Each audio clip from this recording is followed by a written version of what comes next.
wabarakatuh. Alhamdulillah, amma ba'du. Yang saya hormati Bapak Ajis Fatur Rahman.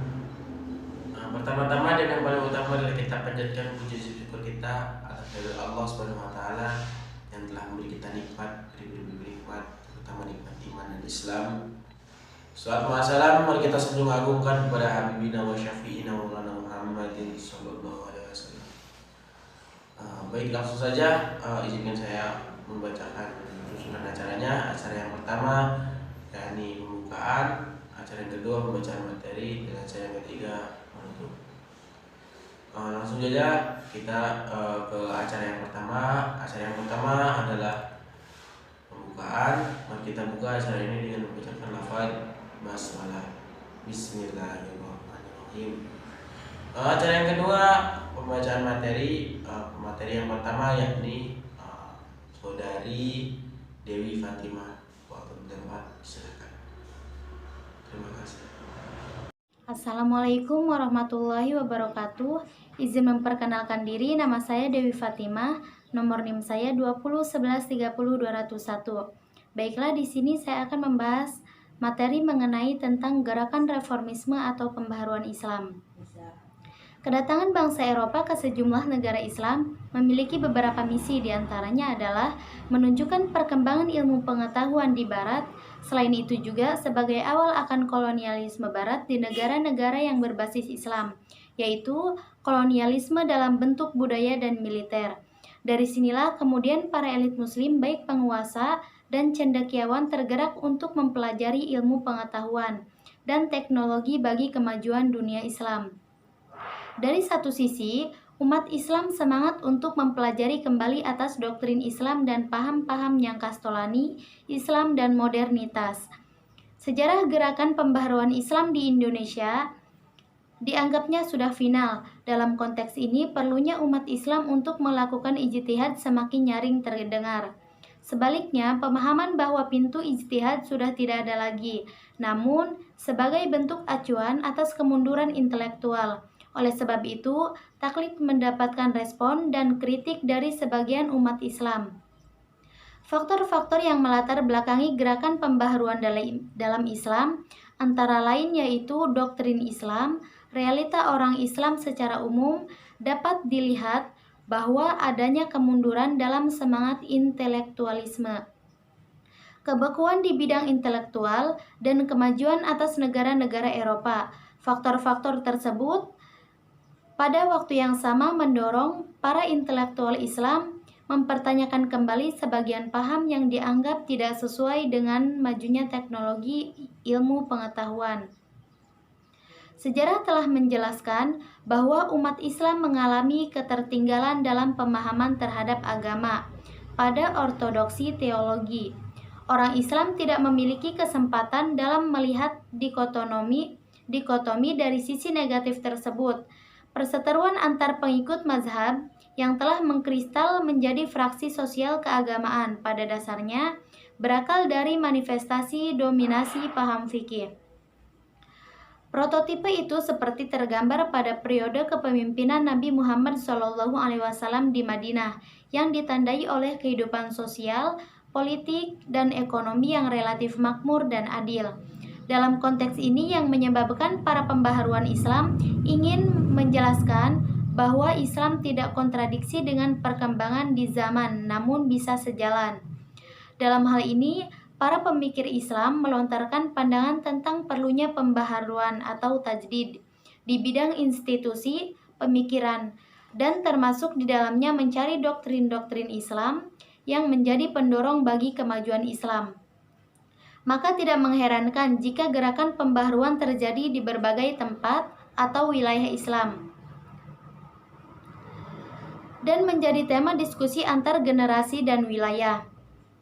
Gerakan pembaharuan Islam telah melahirkan 3 varian besar, yaitu Eropa sentris, Islam sentris, dan gabungan antara keduanya dengan cara mengambil hal-hal yang positif yang datang dari Eropa pada satu sisi. Namun, di satu sisi masih tetap berpegang teguh pada doktrin-doktrin Islam secara substantif. Ide tentang pluralisme dan Sekulerisme yang terjadi pada 30 tahun terakhir merupakan bukti dampak turun pembaharuan yang telah didasari dengan rasa bangga terhadap Islam. Sedangkan faktor eksternalnya, perkembangan teknologi yang sangat pesat yang berdampak pada kehidupan yang individualis dan tercabut dari akar budaya dan agama. Dalam Kamus Bahasa Indonesia, kata modern mengandung arti terbaru, cara berpikir dan bersikap sesuai tuntunan zaman. Namun, bisa juga diartikan sebagai sebuah cara yang dianggap baru baik bentuk maupun kreasi. Maka dari itu, modernisme dimaknai oleh Harun Nasution bahwa pembaharuan ketika ia mengkaji sejarah pemikiran dalam Islam. Secara terminologi, kata modern mengandung makna kesadaran untuk melakukan sesuatu yang berbeda dengan sebelumnya, karena ia dianggap tidak lagi sesuai dengan perkembangan zaman. Harun Nasution menjelaskan bahwa pembaharuan Islam adalah upaya untuk memandang agama secara rasional, karena pada dasarnya Islam merupakan agama yang mengedepankan akal pada satu sisi, dan pada sisi lain kemajuan ilmu pengetahuan dan teknologi modern juga berangkat dari pemikiran-pemikiran yang rasional. Lebih lanjut, Harun Nasution menjelaskan bahwa modernisme di Barat memiliki arti pikiran, aliran atau gerakan mengubah pemahaman masyarakat atas tradisi atau adat istiadat lama yang kemudian disesuaikan dengan kondisi yang baru, atas kemajuan teknologi dan ilmu pengetahuan yang modern. Pembaharuan merupakan agenda penting bagi dunia Islam. Setelah dunia Islam mengalami masa kemunduran yang ditandai dengan penyimpangan perilaku keberagamaan umat Islam, desintegrasi dan terutama lagi pengaruh modernisme Barat yang telah masuk ke dalam dunia Islam lewat kolonialisme. Di era munculnya gerakan tajdid dalam Islam seperti yang dipelopori oleh Ibnu Taimiyah, pembaharuan mengandung makna memperbaiki paham keagamaan dengan kembali pada ajaran Islam, seperti mana pada Nabi Muhammad SAW dan para sahabat.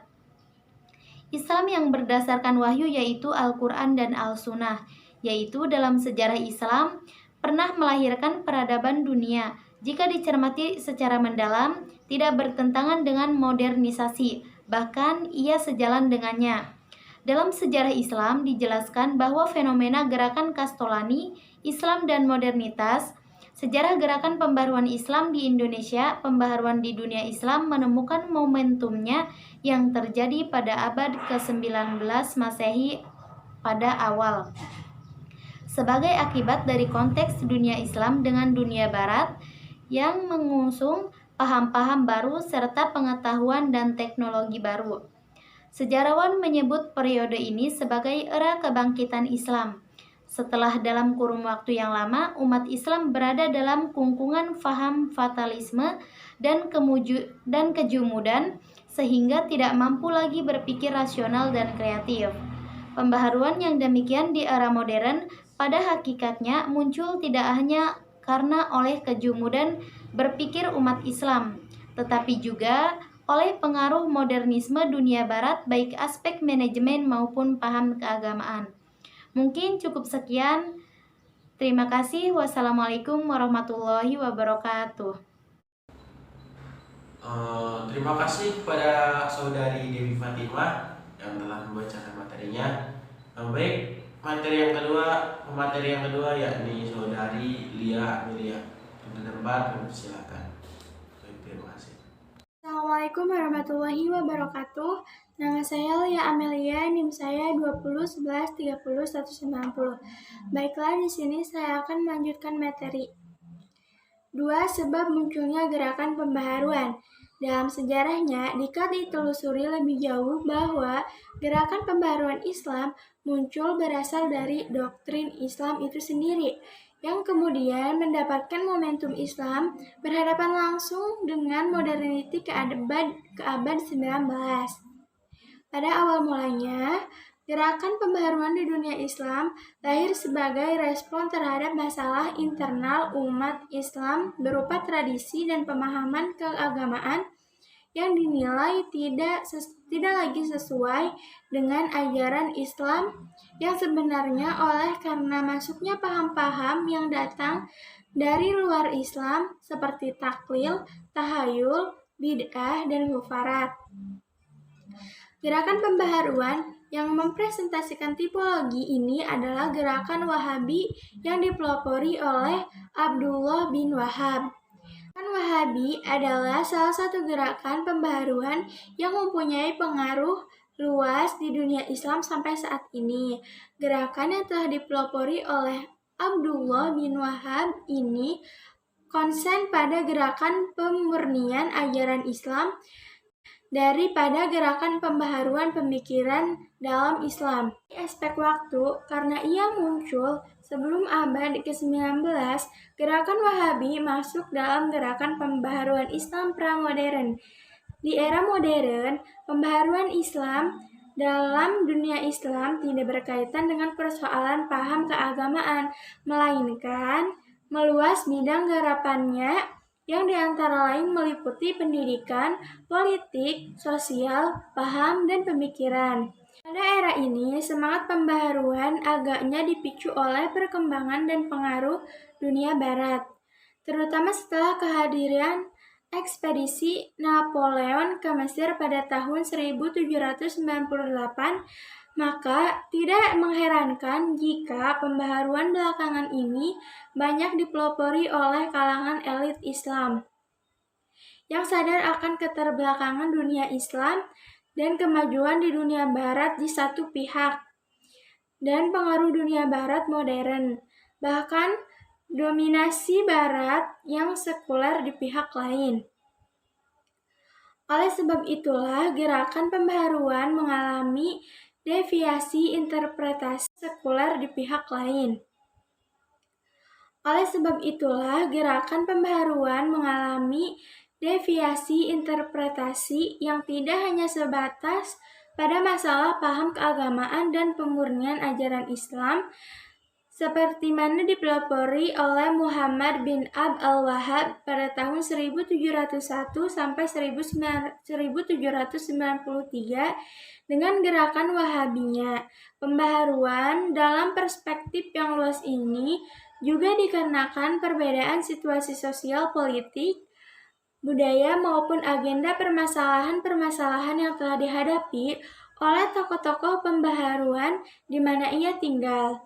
Untuk itu, pembaharuan dijalankan dengan cara dan pendekatan yang berbeda pula. Kesadaran umat Islam akan kemunduran yang dihadapi pemikiran di dunia Islam merupakan start point dari gerakan pembaharuan. Dan aktor gerakan meyakini Islam tidak bertentangan dengan perkembangan ilmu pengetahuan dan teknologi yang ada di Barat. Terima kasih kepada saudari Lia Amelia yang telah membacakan materinya. Baik, materi yang ketiga yakni saudara Riza Al-Faidi. Mohon kami silakan. Assalamualaikum warahmatullahi wabarakatuh. Nama saya Riza Al-Faidi. NIM saya 201130169. Dan saya semester 2 kelas HES-E. Dan saya di sini akan membacakan tentang materi 3. Gagasan pokok gerakan pembaruan. Gagasan pokok gerakan pembaruan, selain ide-ide pembaruan yang digagas secara individu, terdapat juga pembaruan yang dijalankan secara kolektif atau organisasional yang berbentuk pemikiran atau gagasan praktis. Pembaruan yang demikian disebut gerakan yang seperti ini biasanya diwujudkan dalam bentuk aktivitas nyata dengan melakukan pembaruan internal, baik dengan cara merevisi dan keagamaan ataupun dengan memperbaiki sistem pendidikan dan atau pemerintahan seperti mana yang telah berkembang di negara barat. Ide-ide pembaruan utamanya di Mesir masuk ke Indonesia setidaknya melalui 3 jalur, yaitu haji dan mukmin, publikasi dan pendidikan, yang kemudian mengaspirasi umat muslim Indonesia, yang salah satunya adalah pendirian organisasi Muhammadiyah tahun 1912. Adapun penyebab terjadi gerakan pembaruan oleh karena adanya kesadaran atas realiti dunia Islam yang sedang kemunduran, keterbelakang, dan kejumudan, dan pada satu sisi, dan kemajuan dunia barat modern di sisi lain.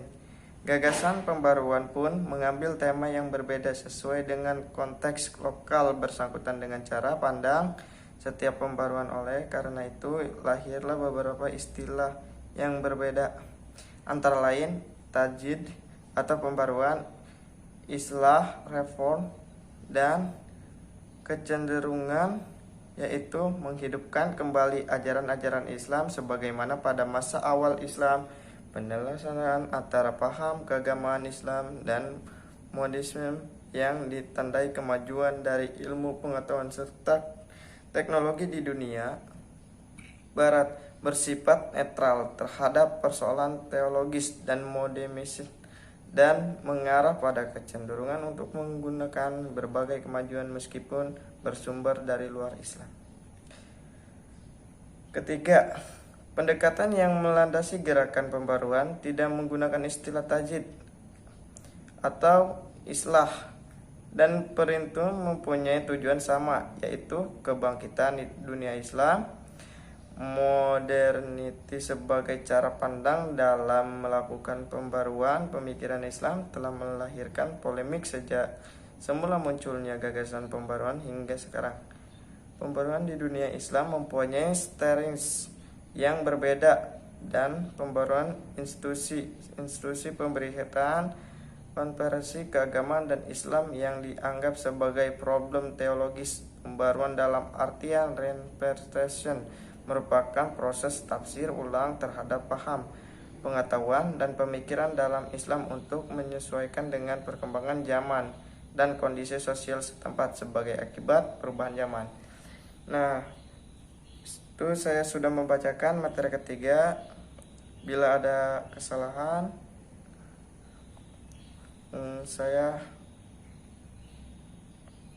Assalamualaikum warahmatullahi wabarakatuh. Baik, terima kasih kepada saudara Rizal Faini yang telah membacakan materinya. Langsung saja kita ke acara yang terakhir, yaitu penutup. Marilah kita tutup sama-sama acara ini dengan membacakan lafaz hamdalah. Alhamdulillahirabbil alamin. Saya sebagai moderator izin mengundurkan diri.